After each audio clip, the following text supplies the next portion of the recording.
I wasn't supposed to be in that hallway. Hell, I wasn't supposed to even see the hallway. But that's the thing about being invisible. When no one notices you, you see everything. I'm not a scientist. I'm not military.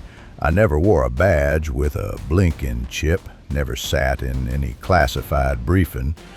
My name's Marcus Vale. 42, divorced, no kids, no military history, just a blue-collar guy with a bad knee and a past-due rent bill.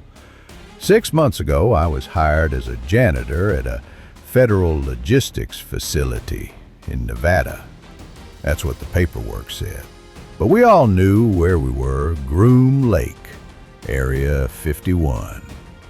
I wasn't the first guy to mop floors there. The turnover rate's ridiculous. But I kept my head down, didn't ask questions. I was told 3 rules on day 1. Clean only your assigned zones. Don't engage with staff unless spoken to. If you see something unusual, report it, but do not speak of it to anyone, ever. Rule 3 always got a laugh from the other janitors. But I noticed something strange. Every few weeks, someone just stopped showing up. No explanation, no transfer, just vanished. I never asked. Until I saw room 327. I was cleaning corridor J12, just another graveyard shift. You could walk 10 minutes without seeing a single person in that section. Cold fluorescent lights, polished steel walls, no windows, no clocks. You start to feel like time's fake in there. That's when I saw it. A door, slightly ajar. 327. Now here's the weird part. That room wasn't on my zone chart, and I memorized those blueprints obsessively. I had to. You screw up even once and you're off the contract. But 327 didn't exist. I pushed the door open a little more, just enough to peek inside. At first it looked like a regular lab, empty, white floor, clean as hell, 1 metal table, 1 chair, and a mirror on the wall. Only it wasn't a mirror. It didn't reflect me. No joke. I stood there, waving like an idiot, and the glass just showed an empty room behind me. Not even my mop bucket. I should have walked away. I meant to, but then I saw the folder on the table. Black, thick, sealed, with a red stripe across it and 1 word on the cover. Protocol Kestrel. Before I could take a step forward, a voice echoed behind me, authoritative. "You're not supposed to be in here." I turned around, heart in my throat. A man stood in the hallway, no uniform, no badge, just a gray suit and black gloves. His face was blank, like he'd practiced not having expressions. "Congratulations, Mr. Vale. You've been unofficially promoted. You'll receive new instructions tomorrow." He turned and walked away.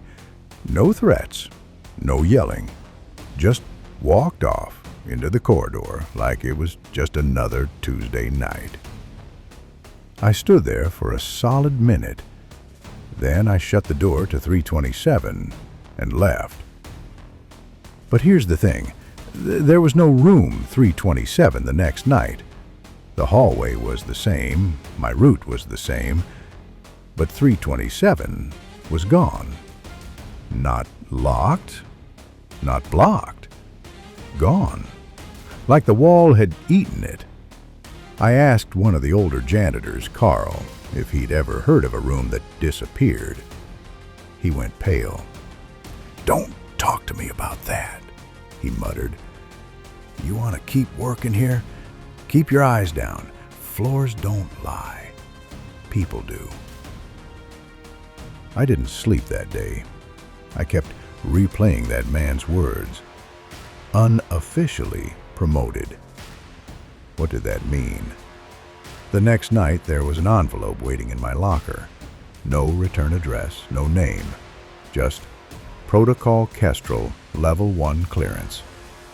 Inside was a new badge, not plastic, metal, with an owl engraved on the front, and a handwritten note, "Report to Sector 6D, midnight. Tell no one. Ask nothing." I almost threw it away. I almost walked out, but something deep in my gut told me this wasn't a mistake. They weren't punishing me. They were testing me, and I was about to find out what the hell Protocol Kestrel really was. I stared at that metal badge for a long time. It was heavy, cold, like it knew things I didn't.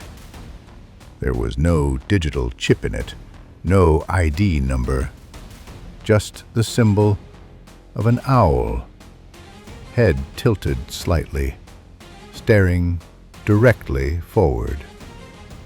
I don't know why, but holding it made me feel watched. At 11:59 p.m., I took the elevator to Sector 6D. I'd never been that far down before. It required key access I wasn't supposed to have, but the owl badge? It worked like a master key. The elevator dropped lower than I thought possible, past the maintenance sublevels, past storage, even past classified sectors we joked about in the break room. The LED display didn't show floor numbers anymore, just a blinking red dot. When the doors opened, it was cold. Not AC cold, freezing, like the kind of cold that crawls into your skin and whispers, "You don't belong here." The hallway was pitch black until I stepped out. Then, one by one, overhead lights flickered on, leading me forward, like breadcrumbs in a steel labyrinth. At the end of the corridor, a door with no handle, just a smooth surface with a palm reader. I hesitated. Then I placed my hand on it. It hissed open. Inside was a large circular chamber. The walls were curved and seamless like a silo. In the center was a chair bolted to the floor, facing a single piece of black glass, maybe 8 feet tall and 6 wide. I knew immediately what it was. Another mirror, but not a mirror. This one had depth. Behind it, I felt movement. Not heard, not seen, just sensed. There were no windows, no sound, just me, the chair, and that glass. And then a speaker crackled on above me. "Sit down, Mr. Vale." I turned to look for a camera but couldn't find any. The voice was male, calm, professional, almost too calm. "You've been selected for exposure to Level 1 Kestrel stimuli. You may feel disorientation, nausea, or visual distortion. Do not avert your eyes. Do not speak." I sat down. The lights dimmed. The mirror came alive, but not with a reflection. It was a video feed, but unlike anything I'd seen. It showed me my apartment. Same couch, same dishes in the sink, same broken lamp I never fixed. Live feed from above, like a drone or something small mounted in the ceiling. I felt my throat tighten. Then the feed changed. My ex-wife's house. She was in the kitchen, making tea, alone. Then, my father's cabin. He was asleep, breathing heavily. The timestamp matched the current moment. My voice cracked. "What is this?" The speaker answered calmly. "Observation feed, Tier 3, geo-synced, authorization, Owl class." Then the feed changed again. A man in a cell. He was staring at the mirror, or another version of it. His eyes were bloodshot, face gaunt. He whispered something over and over again. The speaker translated, "Subject 049 has entered Stage 4 recursion. Speech loop. The room sees me. The room sees me. The room sees me." I stood up. My heart was hammering in my chest. "This isn't right," I said. "Why am I seeing this?" The lights snapped back on. The feed vanished. The door opened behind me, and a different voice, this one in person, said, "Because you're being recruited." He was in a white lab coat, but he didn't look like a doctor. Younger, maybe late 30s, sharp eyes. "You did better than most," he said. "Only 1 in 7 makes it through exposure without breaking." I didn't say anything, just tried to steady my breath. He gestured for me to follow him. We walked down a secondary corridor, narrower than before. I swear the walls were breathing, like they had a pulse. As we walked, he talked. "There are things in this facility even generals don't know about. Projects that never leave sublevels, not because they're dangerous in the usual way, but because they're dangerous to understanding." I stopped. "Wait, what does that mean?" He looked at me, finally, like a human being, and said, "You saw the mirror, the feeds, but those weren't recordings. They weren't even surveillance. They were predictions." I stared at him. "That feed of your apartment? That was tomorrow night." He pulled out a small tablet, rewound the footage, froze the frame. The TV in my living room showed a paused movie. I hadn't watched it yet, but I recognized it. It was in my Netflix list. He grinned slightly. "Now do you understand?" My mouth went dry. "You're telling me this thing sees the future?" He didn't answer, just kept walking. And then he said, "The mirrors aren't glass. They're synthetic temporal surfaces. The material doesn't reflect light, it reflects time." My legs almost gave out. "And Protocol Kestrel is the only initiative in the US that has access to this material?" "We didn't create it. We found it." "Found it where?" I asked. That was the first time his face hardened. "Not here. Not on this planet." Those words echoed in my head like a fire alarm I couldn't shut off. We were walking through tunnels that didn't look man-made anymore. The walls had a smoothness to them, a symmetry too perfect to be accidental. No seams, no welds, just cold curves and silent hums in the background, like the place breathed, thoughtful. "What do you mean, not from this planet?" I asked again. The man in the lab coat, he still hadn't told me his name, slowed a little. "We found fragments of the material buried 400 feet beneath Greenland, inside a structure that predated human civilization. Carbon dating failed. Radiation signatures were not natural. We recovered 7 mirror panels. We've only activated 3. Curious. And what do they do?" They observe probabilities. They reflect what is most likely to happen in a given space, not what has already happened. Think of it like looking at the strongest path through a web of timelines. The mirrors don't show the future, they show the most probable future with disturbing accuracy. I stopped walking, concerned. And the guy in the cell, subject 049, what happened to him? The man didn't flinch. He watched for too long, and the mirror watched back.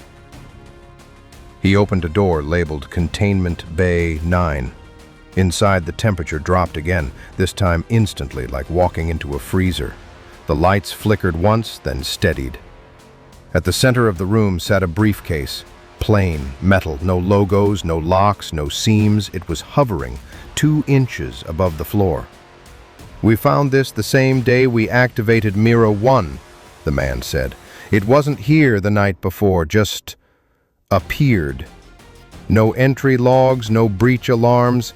Surveillance went black for 4 minutes. When they came back, this was in the center of the chamber." Surprised. "What's inside it?" I asked. "We don't know. We've tried everything, X-rays, lasers, gamma, even quantum tomography. No material signature, no known element. It defies mass spectrometry, and the kicker?" He leaned in closer.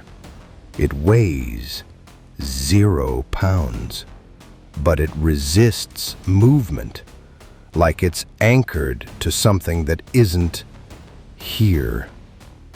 I circled the briefcase slowly, my breath visible in the frigid air. I reached out instinctively, but his voice stopped me, firmly. "Don't." "Why?" "Because every person who's touched it has disappeared within 72 hours. One guy evaporated on camera, just blinked out. No energy spike, no explosion, just absence." We left the chamber. The door sealed behind us with a hiss that sounded far too final.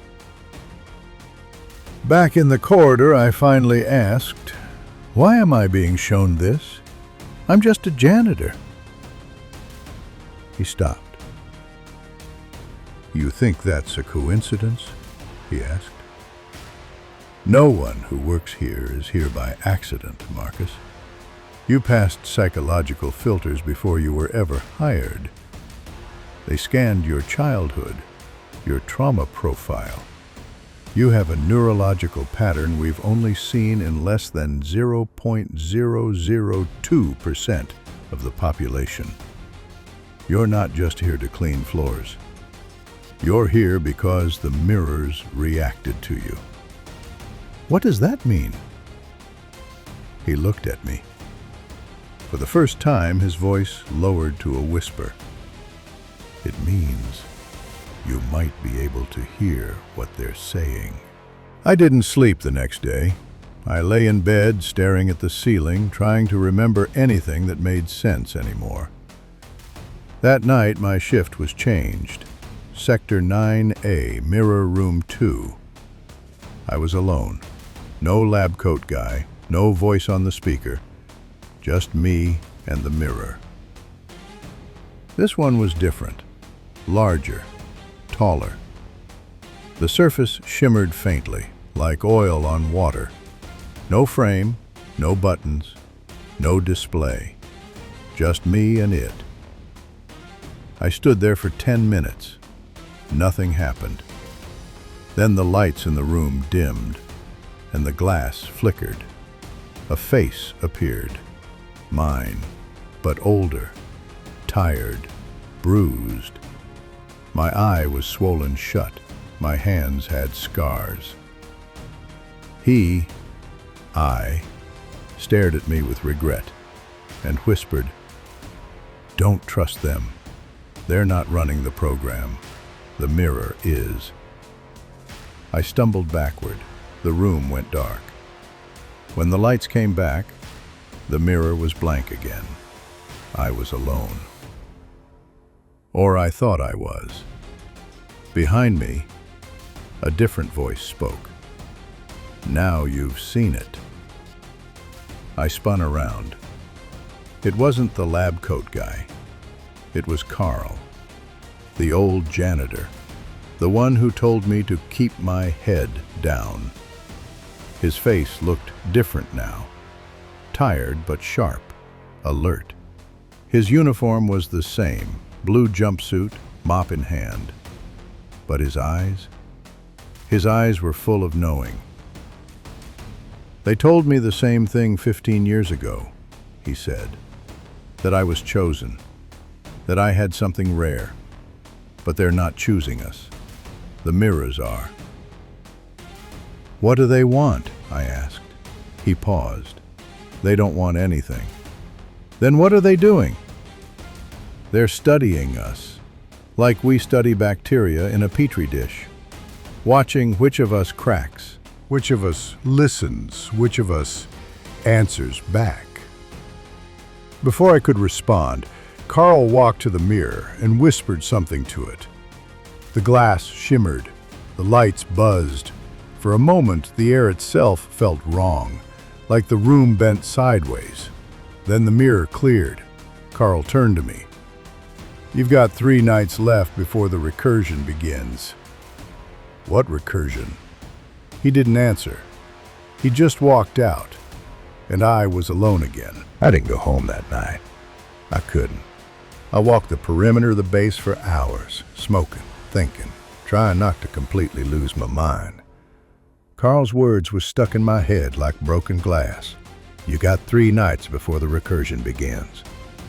Recursion? The word itself felt sinister now.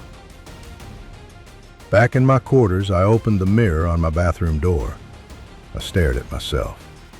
I asked out loud, "What happens in 3 days?"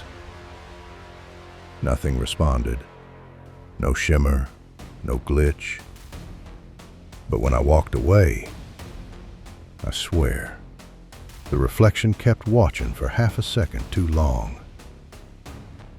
The next shift, I was reassigned again, this time to Mirror Room 0. I didn't even know it existed. It was below Sector 6D, which I didn't think was possible. The elevator wouldn't even go there until I slid my owl badge through the panel twice. When the doors opened, I was hit with a low hum. Not sound, exactly. More like a vibration in my bones. The room was vast, dark, and in the middle, towering at least 15 feet, was a mirror like no other. It didn't shimmer. It didn't glow. It was perfect black, like someone cut a hole in reality and left it standing upright. I wasn't alone. Carl was there. So was the lab coat guy, but now he wore a black uniform with no insignia. His name tag was gone. His face? Different somehow. Still him, but not. I can't explain it. Like a memory that's slightly out of focus. "You've been chosen for recursion," he said. I didn't agree to anything, I shot back. "You did," he replied. "The moment you saw the mirror and didn't look away." He gestured toward the black surface. "You don't have to step through. You just have to stand there. It'll do the rest." "Do what?" "Fold you inward. Let you see what's inside your own timeline. The recursion isn't punishment, Marcus. It's clarity." Carl grabbed my arm. His hand was trembling.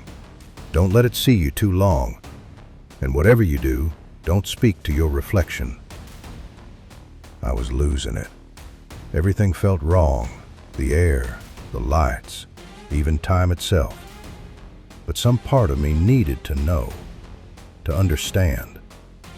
I stepped forward and looked into the mirror. At first there was nothing, just void. Then movement, shapes, layers folding into themselves. I saw myself 1,000 versions, walking halls, repeating actions, looping conversations. One version of me was older, bleeding from the nose. Another was younger, eyes hollow, repeating the phrase, "The mirror wrote it, I just followed orders." Another version stared back at me, but he wasn't mimicking me, he was waiting. And then he smiled. He stepped forward. The reflection moved first. I backed away. Carl screamed, "Break the line of sight!" Too late. The room walked. The mirror pulsed outward like a shockwave. I fell to the ground, ears ringing, and in that moment I saw everything. Not just the mirrors, not just the project, the truth. The mirrors weren't showing us the future, they were writing it. Every person exposed to them became part of a branching recursive loop, one that repeated, refining the outcome. People weren't disappearing, they were being rewritten over and over again until their choices aligned with a perfect result. And those reflections, they weren't just versions of us, they were corrections. I woke up in the infirmary. 3 days had passed. Carl was gone, the lab coat guy, no longer on record. HR claimed he never existed. My clearance was revoked. I was reassigned to surface janitorial, but my hands weren't the same. Tiny scars that weren't mine. A ring mark on my finger, but I've never been married. A tooth missing in the back, though I remember having it. My voice? Deeper. My memories? Foggy in places, like files half deleted. I looked in the mirror, and the man looking back at me blinked before I did. I tried to quit. They denied my resignation, said I signed a 5-year contract. I don't remember doing that. I went back to my apartment. It looked slightly off. Furniture in the wrong place. A photo on the fridge I didn't take, and a note tucked under a coffee mug. "You passed Recursion. Welcome to the new timeline." Signed, Oracle 3. So here I am, still mopping floors, still walking the halls of secrets deeper than any government dares admit. But now I know the truth. The mirrors aren't tools, they're editors, and some of us are just rough drafts they haven't finished correcting yet. If you're hearing this, if this story made it out, then one of two things is true. Either I finally broke the recursion, or you're already in it.